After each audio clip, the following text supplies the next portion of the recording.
그저께 목요일이 4월 11일이 대한민국 임시정부 100주년 기념일이었습니다. 작년까지만 해도 4월 13일이었는데 역사학자들이 4월 11일이 맞다고 해서 올해부터 그렇게 했죠. 이스라엘도 임시정부 수립일을 기념하기 위해서 전국에서 예루살렘으로 모여들었습니다. 그때 당시 최고의 화두로 떠오른 이가 있었어요. 요즘으로 치면 검색어 1위로 떠오른 사람 이름이 있었는데 그분이 나사렛 예수였습니다. 이제 거기에다가 부호까지 등장했습니다. 부호가 뭐였죠? 호산나, 호산나. 호산나의 뜻은요? 구원하소서. 그러니까 나사렛 예수, 처음에 나사렛 예수 하다가 나살려 예수로 구호가 바뀌었겠죠. 사람들이 이 새로운 왕을 옹립하려는 움직임이 이렇습니다. 새로운 왕은 경제 문제를 해결해야 돼 하면서 얼마 전에 오병이어 사건을 떠올렸습니다. 우리가 벳세다 들녘에서 떡 5개와 물고기 2마리로 5,000명이나 먹지 않았느냐. 또 새로운 왕은 복지 문제를 해결해야 돼 하면서 얼마 전에 병자들은 물론이고 죽은 자까지도 나사로를 살렸듯이 살려내지 않았던가. 또 세 번째, 새로운 왕은 교육 문제를 해결해야 돼 하면서 예수님의 높은 수준의 지식과 말씀, 또 국회의원들과의 청문회에서도 거침없는 답변, 항상 압도하는 위치를 점하는 카리스마가 있지 않던가. 이 종려나무 가지를 흔들었다는 것은, 종려나무가 상징하고 있는 것은 승리, 그리고 번영, 그리고 존경의 뜻이 담겨져 있습니다. 외치되 호산나 찬송하리로다 주의 이름으로 오시는 이 곧 이스라엘의 왕이시여 하더라 했습니다. 이스라엘의 왕이시여, 이 발언은 국가보안법에 저촉되는 발언이었습니다. 로마나 박스법에 의하면 이 나라가, 이스라엘 나라가 바벨론에 망한 이래로 600년 동안을 속국으로 지내왔습니다. 그런데 최근에 이 나사렛 예수의 소문이 이분이라면 우리의 왕이 되어서 우리를 해방시켜 줄 거다. 그 해방과 자유에 대한 열망은 그 어느 때보다도 컸습니다. 사람들이 예수님을 얼마나 추종하고 열광하고 환영했던지 오늘 요한복음 12장 19절 말씀에 보면 바리새인들이 서로 말하되 볼지어다. 우리 하는 일이 쓸데없다. 보라, 온 세상이 그를 따르는도다 아니라. 이제 남은 것은 예수님께서 거기에 무리들의 구호에 맞장구만 치면 끝나는 것이죠. 그런데 예수님의 통치 방식은 달랐습니다. 사람들이 생각하는 세상의 통치 방식이 아니라고 하는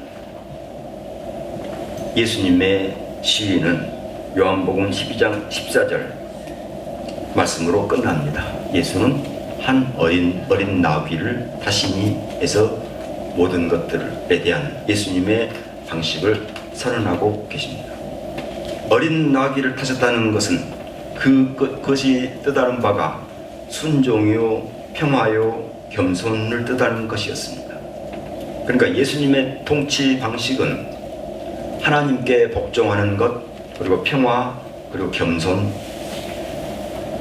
즉 경제 문제를 해결할 왕도 하나님의 뜻에 먼저 순종해야 한다는 것입니다.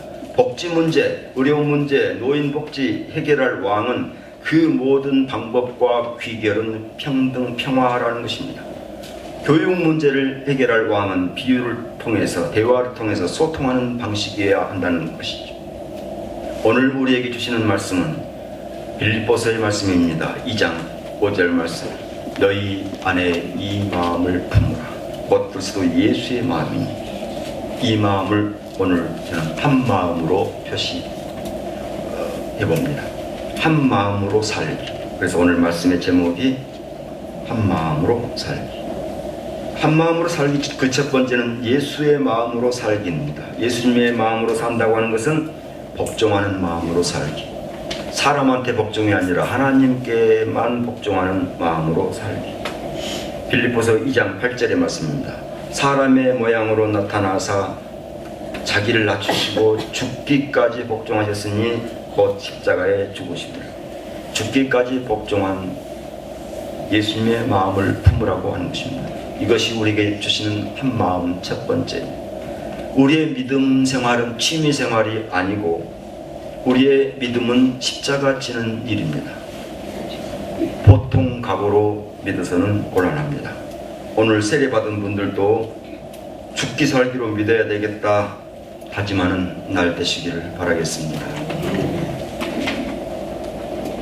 오늘 세례받으시는 우리 김봉래 성도님 그리고 윤재웅 성도님은 오늘 세례받기 위해서 미리 손주들한테 며느리한테 교육을 받고 나온 줄 압니다만 오늘 이 세례받는 날로부터 우리가 믿음할 때 보통 각오로 믿어서는 안 되겠다 하는 말씀을 드립니다. 한 마음으로 살기 첫 번째, 복종하는 마음으로 살기. 우리는 살면서 하나님 외에는 복종할 것이 아무것도 없습니다. 오로지 하나님께만 복종하고 하나님의 뜻에 순종하고 하나님 말씀에 순복함이 우리의 믿음인 줄로 믿습니다.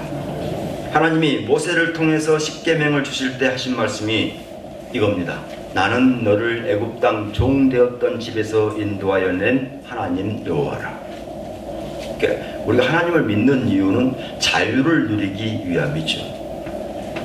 네가 애굽 땅 종되었던 집에서 그 종살이는 눈꼴 싫어서 더 이상 못 보겠으니 하나님의 자유민으로 살아라 하는 것입니다. 어떤 목사님의 자녀가 그 아버지한테 아버지 종교는 자유니까 저한테 강요하지 마세요 하더랍니다. 종교는 자유다 이 말은 맞습니다. 그런데 이 말은 안 믿을 때 쓰는 말이 아니라 믿을 때 쓰는 말입니다. 왜냐하면 종교가 궁극적으로 추구하는 것이 자유란 말씀입니다. 이스라엘이 애굽에 종살이 하니까 다시는 종살이 말라고 주신 말씀이 십계명입니다. 그래서 십계명 그 첫 번째가 나 외에 다른 신들을 내게 두지 말지니라. 다른 신은 뭐냐면 억압하는 신, 자유를 빼앗는 신, 강제적으로 잘 살게 해주겠다고 오시는 신. 우리는 하나님께로부터 난 사람들입니다. 그러므로 하나님께 복종하는 마음을 가져야 합니다. 삼류 인생은 문제가 생기면 남 탓하고 원망하고 핑계합니다. 그럼 이류 인생은 무조건 참습니다. 참다가 자신은 죽어갑니다. 인류 인생은 뭐겠습니까? 감사. 인류 인생은 감사합니다. 그럼 나는 어떤 인생일까요? 요한 1서 3장 9절에서 이렇게 말합니다. 하나님께로부터 난 자마다 죄를 짓지 아니하나니 이는 하나님의 씨가 그의 속에 거하며 그도 범죄하지 못하는 것은 하나님께로부터 났습니다.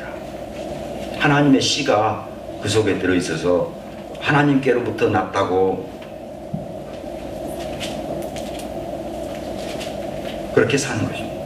하나님께로부터 난 자, 하나님의 씨가 우리 속에 들어있으니 하나님께 복종하는 마음, 한 마음으로 살기를 간절히 축원합니다.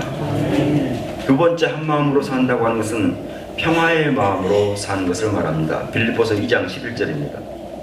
모든 입으로 예수 그리스도를 주라 시인하여 하나님 아버지께 영광을 돌리게 하셨느니라. 하나님 아버지께 영광을 돌리게 하셨느니라. 영광은 하늘에서 내려오면 땅에서 평화가 됩니다.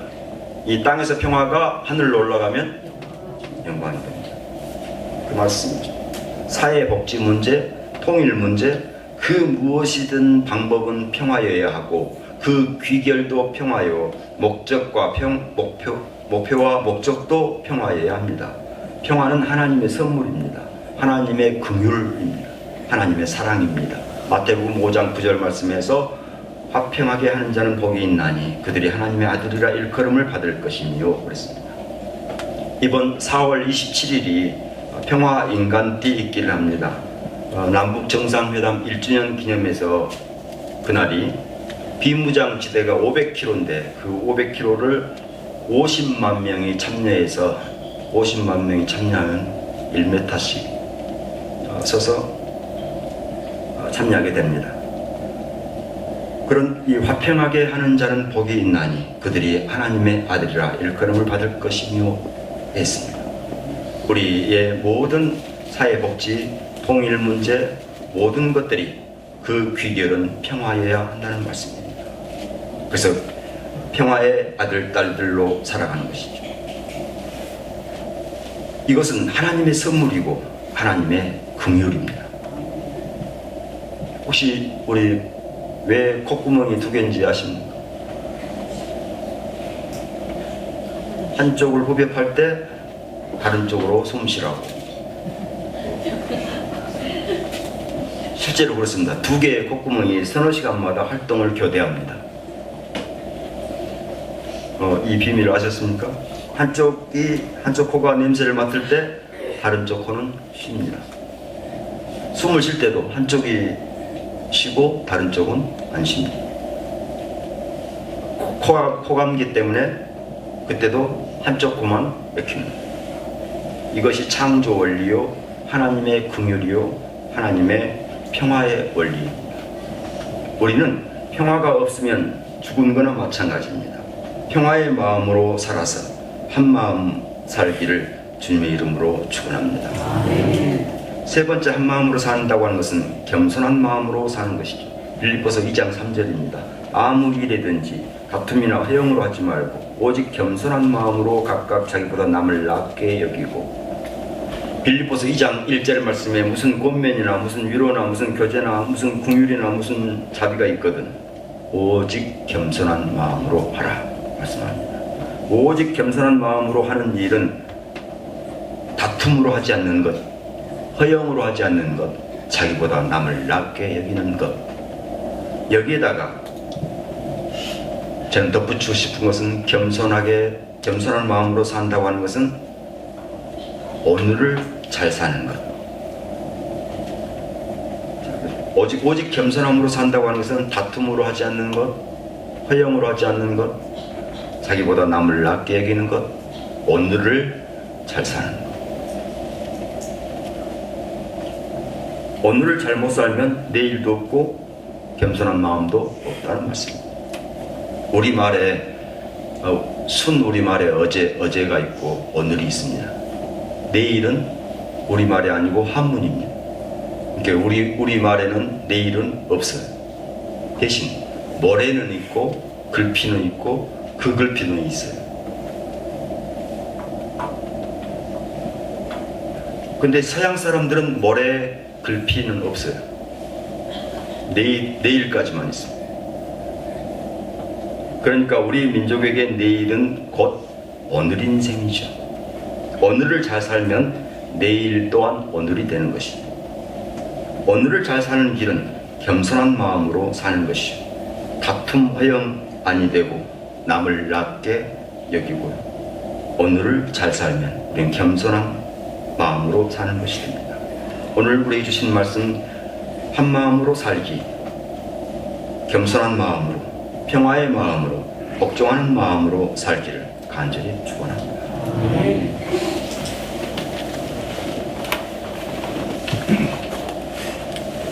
우리를 하나님의 백성으로 불러주신 주님, 은혜와 사랑을 감사합니다.